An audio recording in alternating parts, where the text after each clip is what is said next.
अस्सलाम वालेकुम सर। वालेकुम अस्सलाम। कैसे हैं सर? तबीयत ठीक है? अल्हम्दुलिल्लाह। सर कुछ सवाल करने थे आपसे। हाँ तो अली हैदर साहब, आज आपके तरकश में कौन कौन से तीर हैं? क्या पूछना चाहते हैं आप मुझसे? सर सवाल है कि अगर कोई शख्स किसी और शख्स को गोली मार के चला जाता है, अगर कोई शख्स घर के बाहर तार फैला देता है बिजली वाली, और उससे किसी को करंट लगता है और वो वहीं पे मर जाता है, क्या इन दोनों केसेस में जो मुजरिम है उसको यकसा सजा होगी? अच्छा अली हैदर, ऐसा है कि जो पहला आपने सवाल किया, गोली वाली बात, एक शख्स जो दूसरे को गोली मारता है तो उसको पता होता है कि ये गोली है, अगर ये मैं चलाऊंगा तो दूसरे की मौत भी वाकई हो सकती है। उसकी नीयत भी होती है दूसरे की जान लेने की, तो उसको तो सजाए मौत मिलनी मिलनी है। लेकिन जो दूसरा केस है, जो दूसरा आपने सवाल किया कि एक बंदा नंगी तार बिजली की गली में फैला देता है, उससे बंदा मर जाता है, तो क्या उसको भी सजाए मौत होगी? तो उसको सजाए मौत नहीं होगी, क्योंकि उस बंदे की नीयत उसको कत्ल करने की हरगिज नहीं थी। हाँ, उसने अलबत्ता एक गैर कानूनी काम किया हुआ है।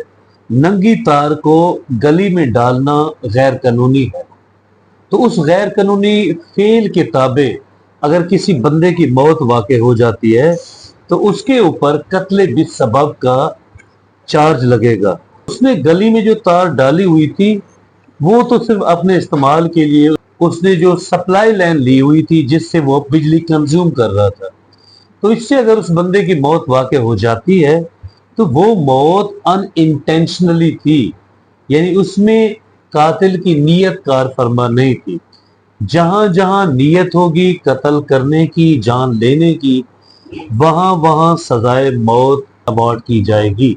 और जहां जहां कातिल अनइंटेंशनली, बिना नीयत के इस तरह का काम कर बैठता है, तो वहां पे सजाए मौत के इम्कानात नहीं होते हैं। जी। सर एक और सवाल है इसी से मुंसलिक, अगर कोई शख्स किसी दूसरे शख्स को फैंटी लगाता है और जो मजरूब है वो जख्मों की ताब ना लाते हुए मर जाता है, तो इस सूरत में क्या दोनों को एक ही सजा होगी? इसको आप फैंटी लगाने की बात कर रहे हैं, इसको कानूनी इस्तिलाह में कहते हैं कत्ल शिबी अम्द। कोई बंदा दूसरे को जख्मी करने की नीयत से जाता है, नीयत उसकी होती है लेकिन जान लेने की नीयत उसकी नहीं होती, लेकिन बंदा मर जाता है। बंदा जब मर जाए तो फिर दफा लगता है 316, उस पे भी फिर सजाए मौत तो नहीं होती, अलबत्ता उम्र कैद की सजाओं से हो सकती है। चार इकसाम के कत्ल होते हैं अली हैदर। पहला होता है कत्ले अम्द, बंदा पिस्तौल लेके आता है, किसी को गोली मारता है जानबूझकर। घर से पिस्तौल लाने की नीयत भी यही होती है कि फलां शख्स की मैंने जान लेनी है, और वो उस पिस्तौल को इस्तेमाल करता है, तो ये भी पता है कि अगर मैं पिस्तौल इस्तेमाल करूंगा, इससे गोली चल गई, दूसरे को लग गई, तो उसकी मौत भी वाकई हो सकती है। ये सारा कुछ उसको इल्म है, वो नॉर्मल आदमी है, इल्म के बावजूद वो गोली चला देता है, नीयत भी उसकी अगले बंदे की जान लेने की है, तो ये होगा कत्ले अम्द। दफा लगेगा 302। एक बंदा घर से निकलता है लाठी लेके, जूता लेके, रोड़ा लेके, कि किसी बंदे को फैंटी लगानी है, मतलब उसको जख्मी करना है, लेकिन उसकी लाठी का वार ज्यादा चल जाता है और अगला बंदा जिसको इसने जख्मी करना होता है वो जान से चला जाता है, मर जाता है, फिर उसमें दफा लगता है 316। इसी तरह तीसरी किस्म का कत्ल ये है, वो होता है कत्ले खता। एक बंदा गाड़ी लेके जा रहा है, ड्राइव कर रहा है, आगे से एक बंदा आता है, इसका एक्सीडेंट हो जाता है, उस एक्सीडेंट के नतीजे में जान से चला जाता है, वो होता है कत्ले खता। इस पे दफा लगती है 318। तो ये देखा जाता है कि जो ड्राइवर था उसके पास उस लाइसेंस था कि नहीं था।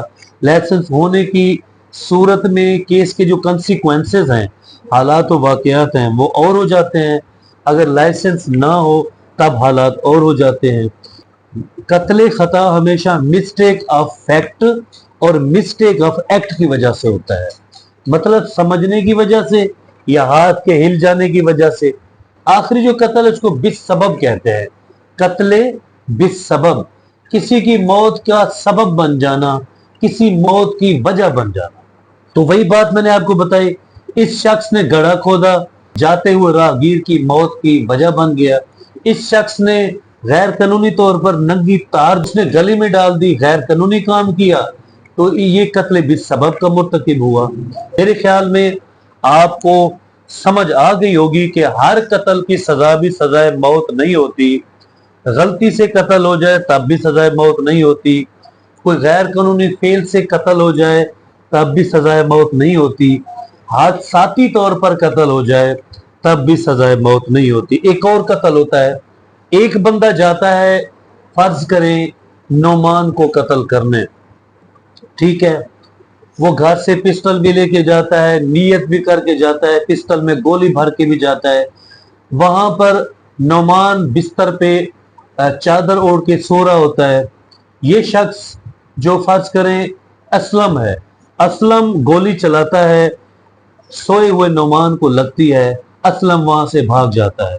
लेकिन जब चादर हटाई जाती है तब पता चलता है कि चादर के अंदर सोया हुआ शख्स नौमान नहीं था बल्कि उसका बड़ा भाई सुल्तान था। तो यहां पे सजाए मौत होगी। ये शख्स जिसने ये कत्ल, इसकी नीयत तो कत्ल की थी, इसने फेल भी किया, सारा कुछ सेम है, नौमान की बजाय सुल्तान मारा गया, लेकिन कत्ल इंसानी हुआ और हुआ भी अमदन, जानबूझकर। कत्ल अमद की एक दूसरी किस्म है। थैंक यू सर, जज़ाकल्लाह। पहले तो मैं 3 किस्म को जानता था जैसा कि मैंने बयान किया, जिनके मुतालिक मैंने सवाल किया। ये आपकी मेहरबानी है कि चौथी किस्म के बारे में भी बता दिया सर। थैंक यू सर, जज़ाकल्लाह। अल्लाह आपको खुश रखे, जज़ाकल्लाह। Thank you, you welcome.